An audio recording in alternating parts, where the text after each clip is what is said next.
kind of think about how times do change. We talked about this morning a great deal about technology in class and the wisdom of men. And one of the things also that has changed is not just technology, but one of the things that has changed dramatically over the years is the faith in and the appreciation of God.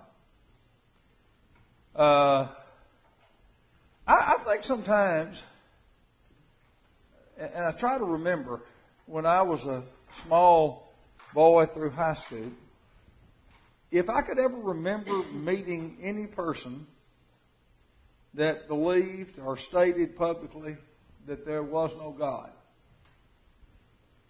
Best that I can recall, I had one person in high school that actually made that statement sometimes in class. I'm not certain if he believed it or if it just was something that he thought was smart, cool, fashionable, whatever word you want to use. Because his family was a member of the Methodist Church, and later in life he himself was a very strong member of the Methodist Church there in town. So whether he really believed there was no God or it was just kind of a statement that he thought gave him some prestige, I don't know. But I do know this. If we were to have a questionnaire today and ask people the question about God, whether God existed or whether He didn't, I believe that we would find there's a significant number of people in the United States and in any country throughout the world, for the most part, that would believe that God is not real. We have seen over the last few years a number of movies that really have been produced by these so-called Christian organizations that are trying to demonstrate that God exists. And the reason that that's true is that there are so many people who do not believe that He does. And there are probably a number of reasons why that's so. In fact, I know many of them, but I don't know that that's important to our lesson. The only point I'm trying to make is this. There are things that, and I've said this many times, there are things that I have preached in today's world, particularly on radio programs, that I probably would have never, ever dreamed of preaching. Subjects that I would never have dreamed of spending time on when I began preaching. I mean, I began preaching in 1971, and I don't think I would have had to have a lesson that said that men and women are different. I don't think I would have had to have a lesson saying that everybody's either male or female. I don't think that I would have had to have a lesson saying that any type of homosexuality is a perversion, because everyone, for the most part, accepted that. So in today's world, we find ourselves talking about things that many years ago we did not. But the reason was that there was pretty well universal agreement on these subjects, and so consequently you didn't talk about them a great deal.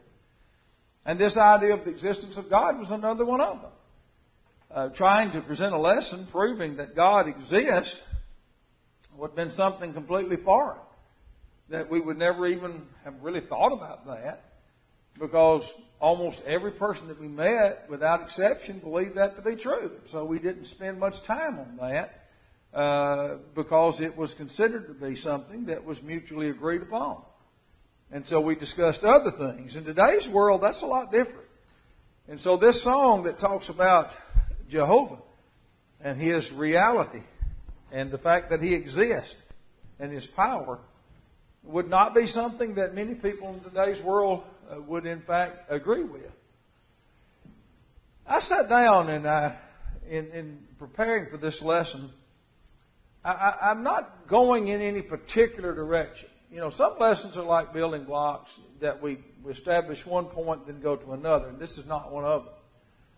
This lesson is, as I sometimes say, kind of a brainstorming type lesson where you just sit down and you put forth some idea and then write statements that you're going to discuss about that particular idea. I want to think with you today about some questions to ask one who does not believe in God and who does not believe that the Bible is the Word of God. I understand that everyone in this audience would be in agreement on those two subjects, I'm sure, that God exists and the Bible is His Word. That's not what we're trying to accomplish here. But we are trying to accomplish two things. Ask you a question. How many times do you find yourselves checking a door to see if it's locked? Has someone ever asked you, your wife or your husband said, did you lock the door? And you said yes, and then got thinking a little about it and decided, well, we better go back and check it. That's not uncommon. In fact, sometimes I find myself checking things more than once because I kind of, somebody asks me a question, I go and check it, and then I might get to thinking about it and check it again. So I think we as Christians do need sometimes to just have reassurance that what we believe to be true is true. And so a lesson like this kind of helps in that regard. But really the main point is to just ask you, just make you to think about that if you find yourself in a discussion with someone, there are some things that are important. And some questions that you can ask. You ever noticed that one of the best methods, if you've ever watched a debate, either political, religious, or any other type of debate, when people are debating issues, one of the most effective ways of defeating an argument is to ask a question of your own. I mean, Jesus would sometimes use that method of argumentation where someone would ask him a question and he would return with a question of his own that would make them to think. So when a person questions the existence of God, to me there are some questions that need to be asked.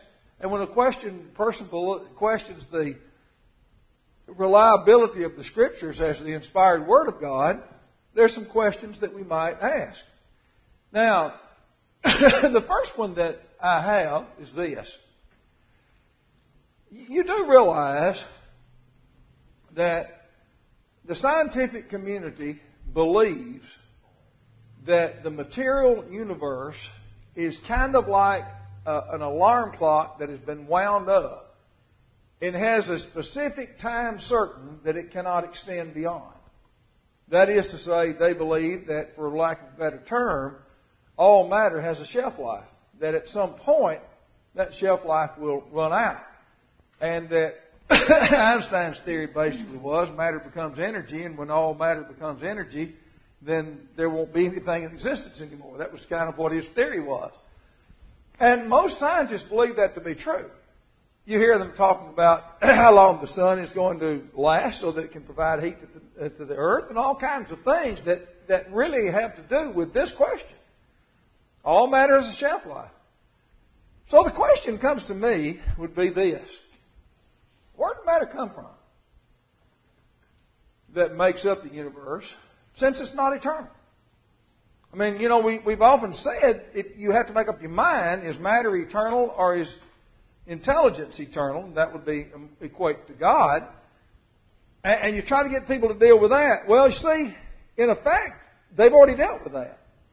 Scientists will tell you that matter is not eternal, that it has a shelf life, that it will end, and that one day it will no longer be. If that be true, then it makes you to wonder. If it's not eternal,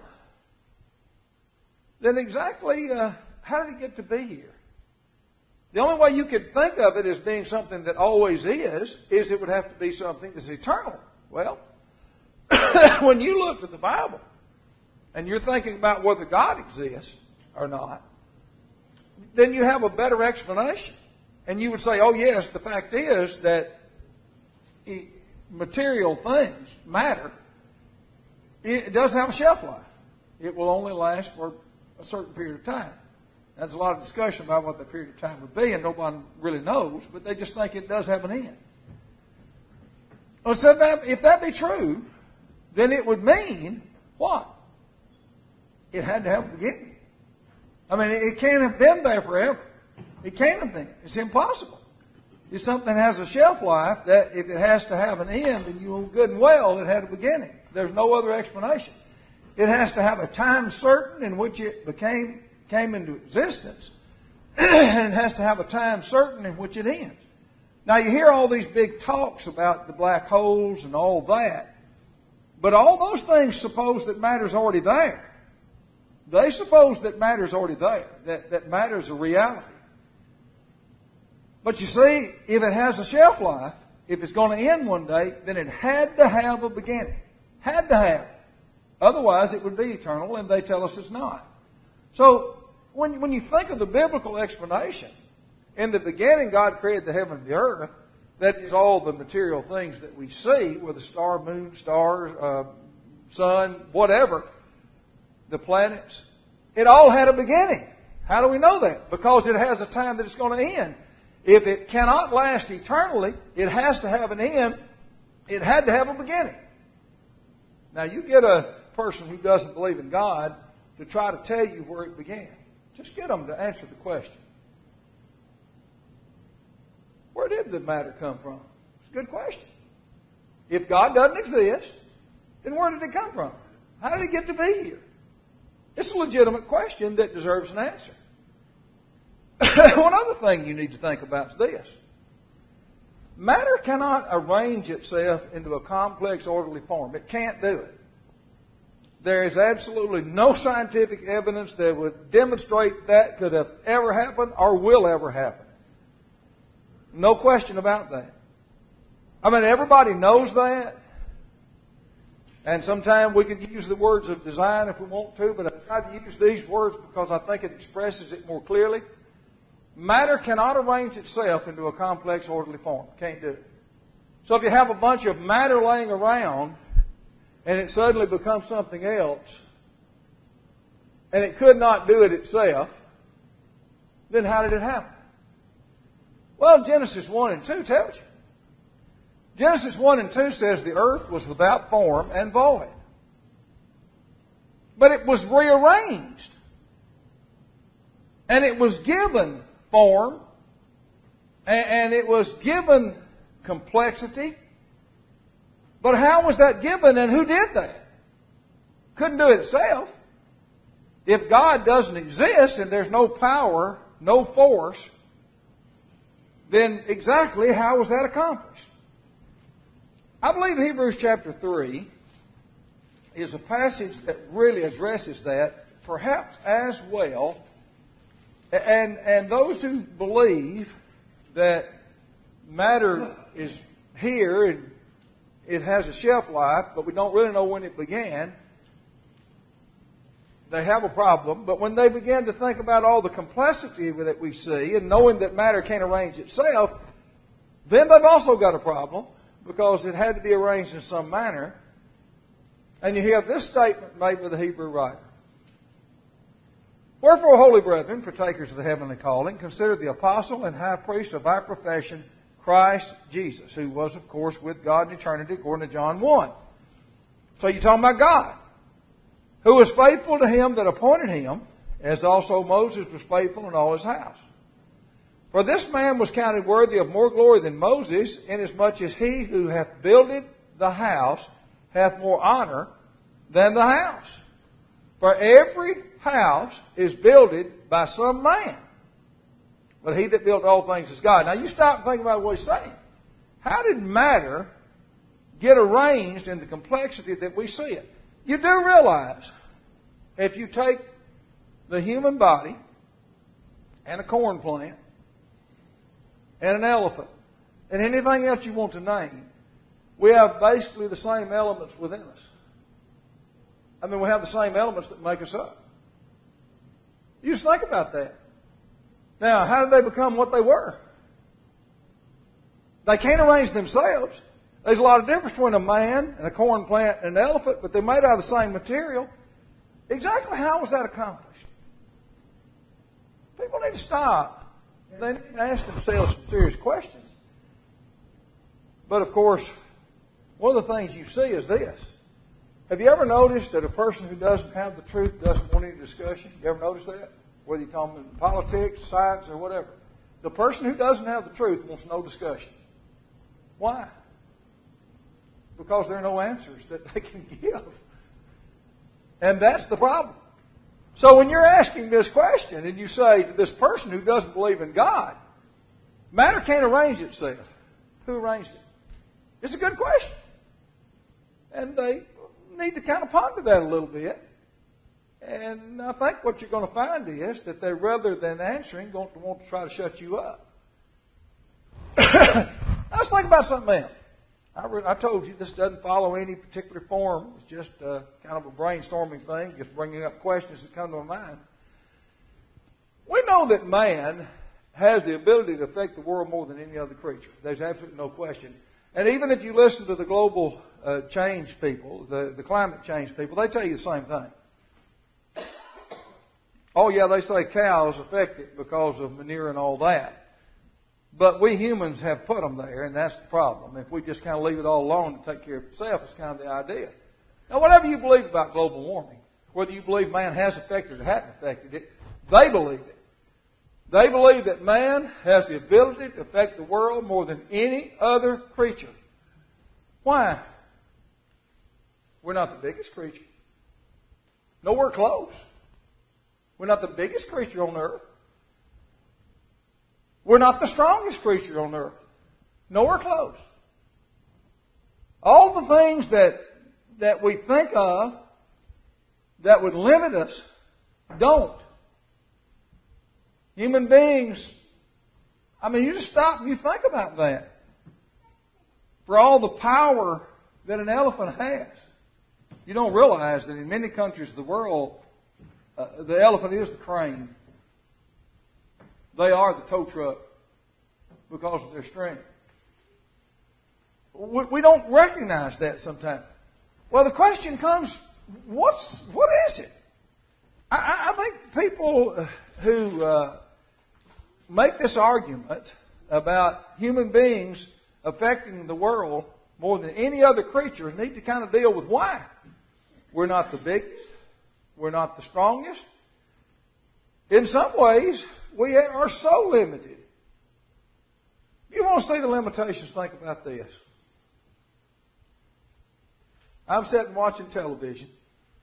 Buddy's laying on the couch. And all of a sudden, he jumps off the couch and takes off to the door. I don't have the hearing necessary to hear that. And not only does he know somebody's coming up the driveway, he usually knows who it is pretty quick. How? I don't know. Man has a lot of limitations. But man has something that can only be described in one way. And God described it, as we've studied many times, when He said, let us make man in our image after our likeness. And He created man in His own image, in the image of God. Well, God's a spirit. He doesn't have any physical being at all. And so consequently, what's He talking about? When you think of going back to the first two questions that we have, and you talk about matter, where did it come from? It came from God. Why? Because of intelligence. That would really be what you're talking about. Matter arranging itself into complex, orderly forms. What's required to do that? Intelligence.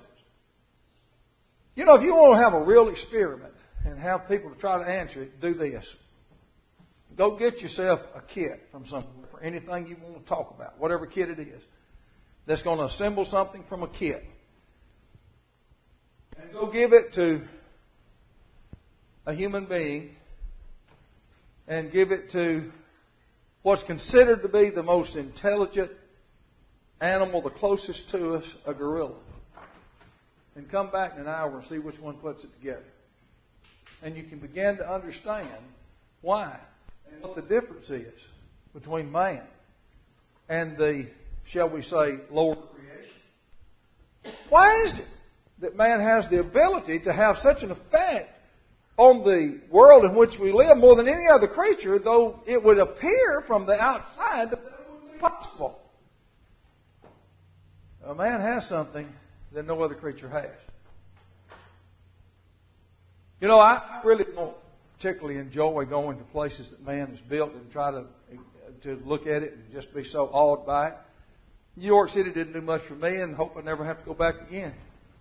But when I go out to Yellowstone, it does a whole lot for me, and I love the place. Go anytime because God's creation is on display. But one thing I will tell you, when I rode into the streets of New York City, I didn't say, boy, this is a pretty place these monkeys put together. Did you? Did you say, oh, this is a great place these cats and these dogs have put together? Did you? You know the difference. You know the distinction. And it would seem to me that any individual that was just open-minded at all would realize there's something there that cannot be explained in a natural way. So how do you explain it? Ought to deal with that, but they won't. And let's talk a little about the Bible here. You know, I'm not going to spend a lot of time with this, but I want to look at three things. We know that the Bible contains many statements about things that could not have been known by the writers when it was written. Because Isaiah wrote in 600 and something BC, 600 years before Christ was born. And he wrote something that is a relatively modern understanding.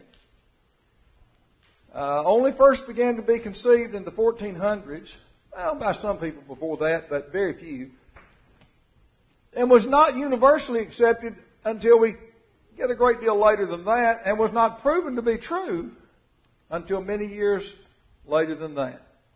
And it is a simple point. And it is one that is one of the simplest statements that is made by inspiration that demonstrates God inspired this book. And there's intelligence beyond what the writers had by natural means. You've heard it many times. I want to read a little more of it than what we would normally read. What we usually read is verse 22. But let's go back a little and let's read. And let's kind of see how, and set the stage for this. Because in reality, this statement, verse 22, is written in the midst of a statement that was intended to prove the existence of Jehovah God. To whom then will we liken God? That's what he said. Or what likeness will you compare unto him? He said, the workman melteth the graven image, talking about idols, and the goldsmith spreadeth it over his gold, and casteth silver chains. He that is so impoverished that he hath no oblation chooseth a tree. If you can't make a golden idol, he'll make yourself a wooden one that will not rot. He seeketh unto him a cunning workman to prepare a graven image that shall not be moved. Have you not known? Have you not heard? Hath it not been told you from the beginning? Have you not understood from the foundations of the earth? It's not those idols that we made. They're nothing. They're pieces of oddity. But here's what is the truth. It is He that sitteth upon the circle of the earth. And that is such an interesting word. People ought to read it and ought to study it. The word literally means a sphere, a ball. God sits on the circle of the earth, and the inhabitants thereof as grasshoppers, and stretcheth out the heavens as a curtain, spreadeth them out as a tent to dwell in. That bringeth the princes to nothing. He maketh the judges of the earth as vanity. Yea, they shall not be planted, yea, they shall not be sown, yea, their stock shall not take root in the earth, and he shall also blow upon them, and they shall wither, and the whirlwind shall take them away as stubble. To whom then will you liken me? Talking about himself. God is speaking. Or who shall I be equal, saith the Holy One. Now you think about that. You do realize that until the 1400s, the Catholic Church executed people who believed that the earth was round as a ball. They believed it was round like a plate. And it was flat. And if you didn't believe that, that was heresy, and you could be executed, and was. Now, we can look at other statements that are also interesting statements. In the book of Job, chapter 26 and verse 27, and there are several statements we want to look at in the book of Job that are just interesting to examine. But if you look back, now remember, Job wrote this. It is believed by most people that the book of Job is the oldest book written. It is the oldest book in the New Testament. In the Old Testament. That would mean that it would have to be back somewhere over 1,500 years before Christ was born. That's a long time. And Job makes a statement that we now understand, but was certainly not understood at this time. He said, He stretcheth out the north over the empty place. And if you go out at night, you can see there is an empty place in the north sky. But that you could observe by observation. So Job could have seen that. But then he said this, and He hangeth the earth upon nothing. You ever seen a magician, and he gets on stage and he's practicing levitation, as they call it, and he's really, it's just an illusion, but they'll run their hand under the man who's levitated and over, and they're trying to show that it hangs on nothing. I have, many years ago, watched a show. David Copperfield thought to be one of the best illusionists, as he liked to call himself, rather than a magician, in the world. And he would explain exactly how he did it before he did it, and you still couldn't see what he did, which is amazing. But you still knew it was an illusion. But when you think of this earth in today's world, when the first satellites went into orbit and they took pictures of the earth, what did it see? It saw a big ball sitting there with nothing around it to support it. That's what it showed. Did man believe that in the days of Job? No, they did not. But Job made that statement. So the question comes that this book is not a reliable book, and it actually is not the inspired Word of God. Exactly where did that statement come from? And exactly how would that statement have ever been made by any man? And the answer would be not. Another thing that's interesting to me is Ecclesiastes 1 and verse 7. We've looked at it many times. He said, all the rivers run into the sea, yet the sea is not full. And that's kind of amazing to you. Because you and I know if you take a container, a 5-gallon bucket, and you put it under a faucet, you turn the faucet on, it fills up and it spills over, and you can't put any more in it. That's the way it is. But the writer here is talking about the ocean. And we are constantly putting water in the ocean. Constantly. All the time. Every river in the world runs into the ocean eventually. Every creek, every spring, all of them. They all run to the ocean. Constantly. I wonder how many millions of gallons that is in a day's time that runs into the ocean. I don't know, but I can tell you it's a whole lot of them. Probably goes into the trees. Inexplicable. But you know what he then said? He gives you the explanation. Which you think that Solomon and all of his, that he had the ability to look at a weather map and see all these things and understand it from a scientific viewpoint? He said, from whence the rivers come, thither they return again. Now, every one of you, probably in middle school, in a science class, called different things in different days, depending on when you took it, you saw the water cycle, and you realize what it is. And it's been demonstrated over and over and over again, and we know it to be so. Let me ask you this question. Had Solomon ever seen one? Did he have any scientific evidence to demonstrate the truthfulness of that? Certainly not. But was he accurate? And the answer to that is certainly so. Think about this. We know, you do, all of us do. We know that all life reproduces life after the same kind. We know that. I mean, I've never heard anybody come running in and say, my cat just had puppies. I've never heard it. Never heard somebody run in and say, my cow just had some baby goats. Never heard that either. Those kinds of statements are not made because we know that it's not true. What we know is that every animal produces life, every plant produces life after its own kind. So the question that comes to mind is, how could evolution have occurred, general evolution, where all living creatures came from a single cell as we're supposed to buy? I mean, that's, honestly, if a person believes that all the various life forms came from a single cell, it's kind of like the old saying goes, I got some oceanfront property in Arizona, I won't sell it because they're not too bright. Because it don't happen. You've got to ignore every piece of scientific evidence that exists to make that statement. I mean things that you can prove, things you can observe, and things you can demonstrate in the laboratory. You can't, there's no way. But the first chapter, when God is speaking of His creation, He says it about all three classes of life.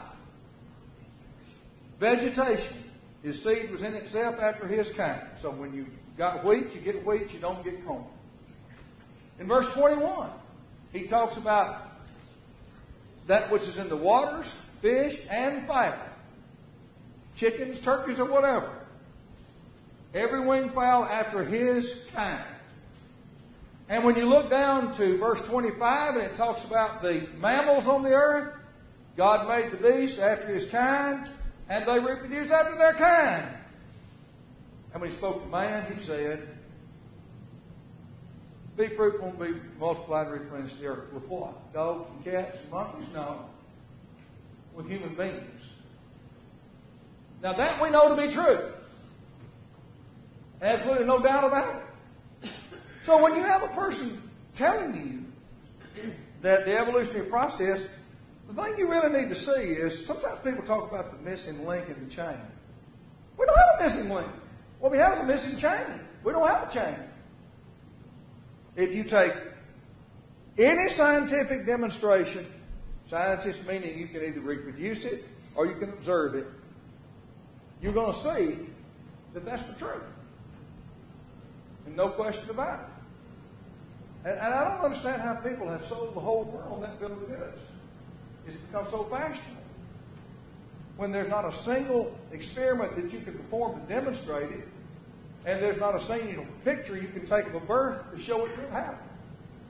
And yet people say, oh yeah, that's the way it is. And anybody doesn't believe in that, they're just uneducated. And you know what? I'll tell you something really interesting too.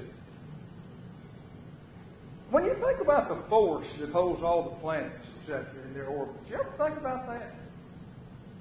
Every time you have any kind of a space shot, whatever it is, satellite or the space shuttle or whatever, always they're talking about this. Do you realize how precise that is? I'm going to tell you something. I will guarantee you.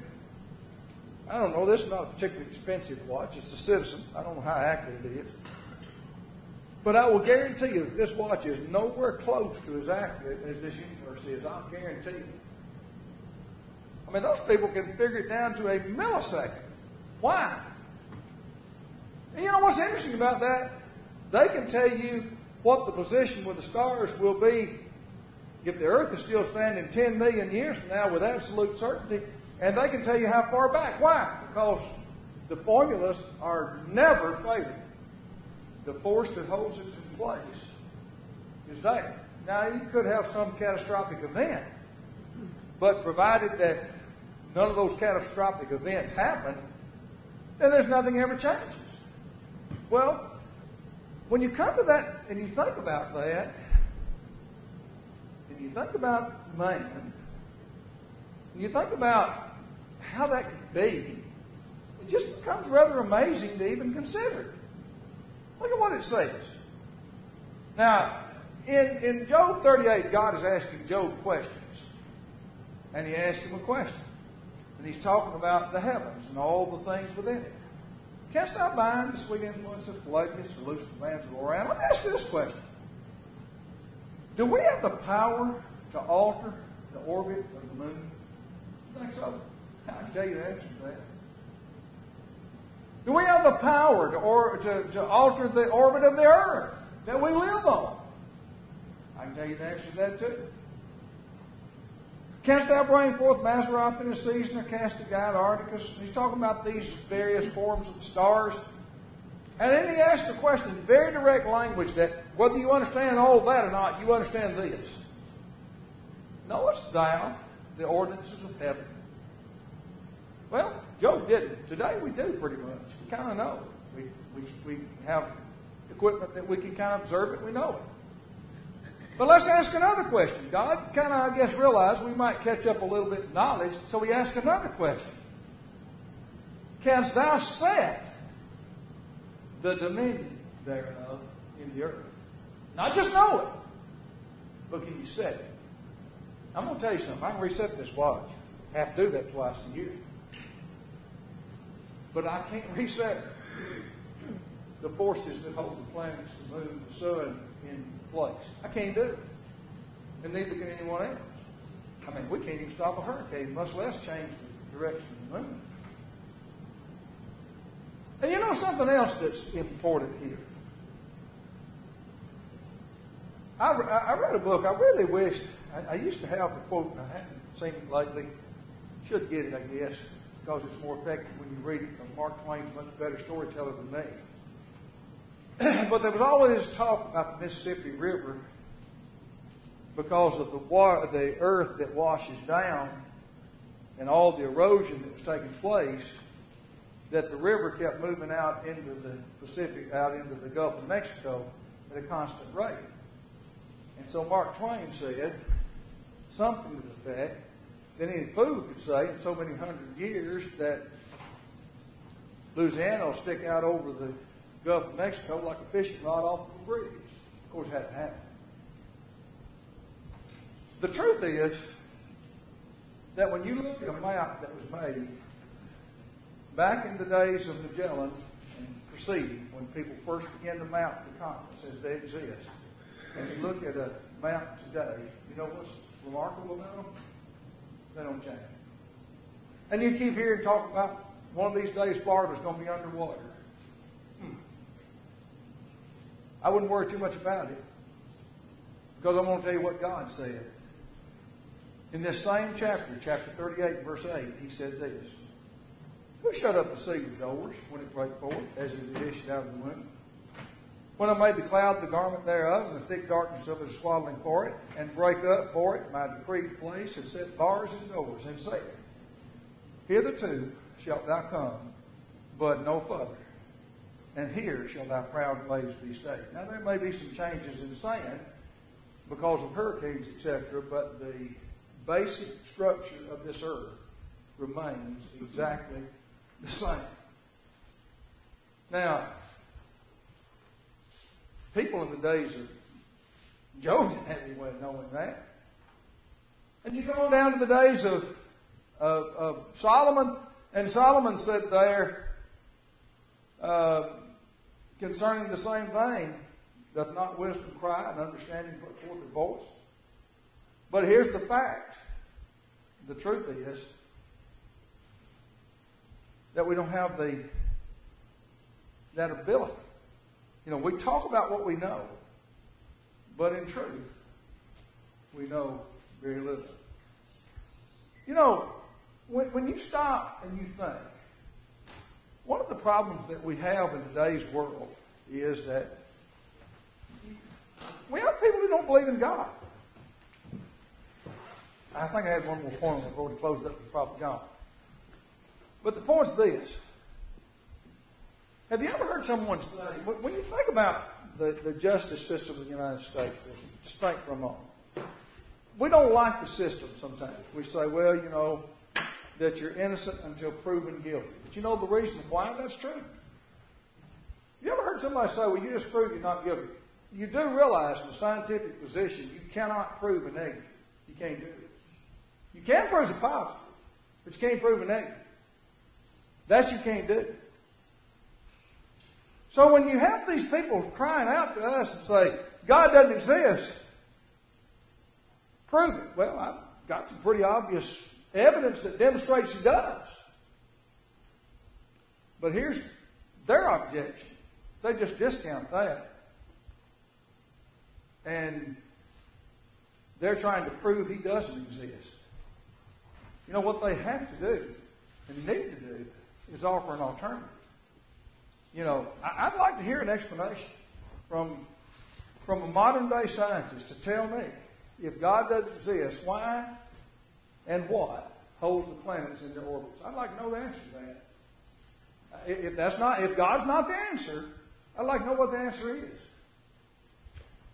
If matter's not eternal, I'd like to know when it began, because it had to begin. I'd like to know. I'd like for someone to just come forth and say, well, here's where it began, but here's the problem. Kind of like Paul Harvey said one time, and he was talking about the age of the earth. And he said, you know, I don't really know how old the earth is. When people argue about how old it is it 6,000 years, 10,000 years, 25,000 years? He said, I don't know. But he said, one thing I do know, that when I get back to its beginning, in the beginning God created. And that would be the truth. So you stop and you think, if that's not the answer, I'd like for someone to offer me an alternative and say, okay, here's an alternative to that. You do realize there's not one?